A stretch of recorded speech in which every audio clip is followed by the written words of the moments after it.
ಇವಾಗ ಕೇಳಿ. ಮಾವ, ಅಳಿಮಯ್ಯ, ನೀನ್ ಯಾರು? ಪೌಡರ್ ರಾಮಕೃಷ್ಣ. ನಾನು ಯಾರು? ಸೂರ್ಯವಂಶದ ಜಯಸೂರ್ಯ. ನಾನು ನಿನ್ನೊಂದು ಕೇಳ್ತೀನಿ, ನಿಜ ಹೇಳ್ತೀಯಾ? ಕೇಳು ಅಳಿಮಯ್ಯ, ಎಲ್ಲ ನಿಜಾನೇ ಹೇಳ್ತೀನಿ. ನೀನೇನಾದ್ರೂ ಸೀಕ್ರೆಟ್ ಮುಚ್ಚಿಡ್ತಿದ್ಯಾ? ಹೌದಳಿಮಯ್ಯ, 3 ತಿಂಗಳಿಂದ ಮುಚ್ಚಿಡೋಕ್ಕಾಗದೆ ಸಾಯ್ತಿದ್ದೀನಿ. ಆ ಟೆನ್ಷನಿಂದಾನೆ ನನಗೆ ಹೈ BP ಬಂದಿದೆ. ಆ BP ನ ಕಡಿಮೆ ಮಾಡೋಕೆ ನಿಮ್ಗೆ ಇಂಜೆಕ್ಷನ್ ಕೊಟ್ಟಿರೋದು. ಅಂದ್ರೆ ಕೊರೋನಾಗಲ್ವಾ? ನಾಣಿ, ಸಾರಿ. ಆ ಸೀಕ್ರೆಟ್ ಏನು ಮಾವ? ಅದು ಗಂಗಾ ಬಗ್ಗೆ ಅಳಿಮಯ್ಯ. ಗಂಗನ ಬಗ್ಗೆನಾ? ಏನು ಮಾವ? ಗಂಗಾ ಬದುಕಿದ್ದಾಳೆ ಅಳಿಮಯ್ಯ. ಆ ವಿಷಯ ನಮಗೆ ಗೊತ್ತು ಅಲ್ವಾ? ನನ್ಗೆ ಇನ್ನೂ ಚೆನ್ನಾಗಿ ಗೊತ್ತು. ಗಂಗನ ನೋಡಿದ್ಯಾ ಮಾವ? ತುಂಬಾ ಸಲ ನೋಡಿದ್ದೀನಿ ಅಳಿಮಯ್ಯ.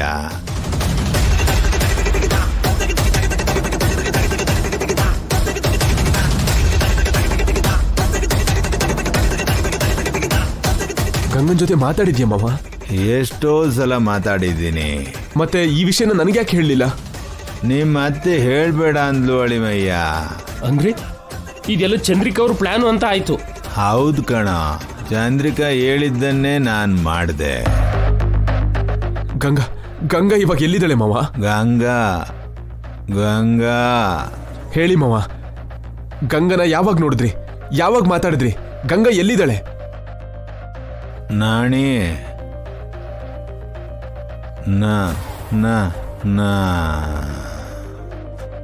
ನಾಣಿ, ಅದೇನಂತ ಹೇಳಿ. ನಾಣಿ ಮಾವ ಮಾವ ಹೇಳು ಮಾವ. ಮಾವ ಮಾವ ಗಂಗಾ ಎಲ್ಲಿದ್ದಾಳೆ ಅಂತ ಹೇಳು. ಮಾವ ಗಂಗಾ ಎಲ್ಲಿದ್ದಾಳೆ ಅಂತ ಹೇಳು. ಮಾವ ಗಂಗಾ ಎಲ್ಲಿದ್ದಾಳೆ ಅಂತ ಹೇಳು. ಮಾವ ನಿಲ್ಲಿ ಸರ್, ಅವರು ನಿದ್ರೆಗೆ ಹೋಗಿದ್ದಾರೆ. ಡಿಸ್ಟರ್ಬ್ ಮಾಡಿದ್ರೆ ತೊಂದರೆ ಆಗತ್ತೆ. ನಾಣಿ, ಗಂಗಾ ಎಲ್ಲಿದ್ದಾಳೆ ಅಂತ ಕೇಳಿದ್ರೆ ನಿನ್ನ ಹೆಸರು ಹೇಳ್ತಿದ್ರಲ್ಲ, ಯಾಕೆ? ಅದೇ ನನಗೂ ಅರ್ಥ ಆಗ್ತಿಲ್ಲ ಸರ್. ಅಂದ್ರೆ ಅವ್ರು ಹೇಳ್ತಿರೋ ವ್ಯಕ್ತಿ ನಿಮಗೆ ಗೊತ್ತಿದೆ ಅಂತ ಆಯ್ತು. ನಾಣಿ, ಅಯ್ಯೋ, ನನ್ಗೇನ್ ಗೊತ್ತಿಲ್ಲ ಸರ್. ಗೊತ್ತಾದ್ರೆ ನಾನು ನಿಮ್ಗೆ ಹೇಳ್ದೆ ಇರ್ತೀನ.